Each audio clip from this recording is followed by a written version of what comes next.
But this is a kind of open warfare. You know, I've heard, I've been in this town a long time, I'm not naive. You do hear about factions inside White House. You do hear about power struggles, sometimes tough power struggles, but nothing this vile, this vulgar, and certainly not this open. Yeah, it's the public part of it that's a bit disconcerting. And you wonder, is there a winning side? If you're to believe what the New York Times wrote today, that the president was happy with Scaramucci's tough talk, does that mean that Priebus and Bannon are on shaky ground, or does Scaramucci take a fall for this? It just feels like one of those times. It's very Game of Thrones. It feels like something has to give.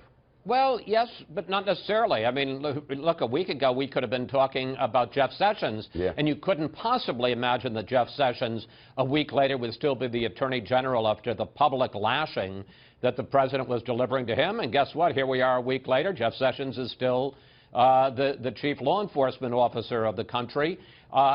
Throughout this time, this presidency, Donald Trump has sometimes blown hot and blown cold about various people.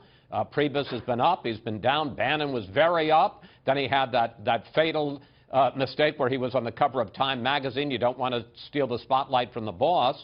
And he was out of favor for a while. And now Bannon seems to be in okay shape. So who's to say? And oftentimes, yes, you think you're in a position where, as you said, something has to give in a normal organization, a normal White House especially. That would be true, not necessarily in this White House.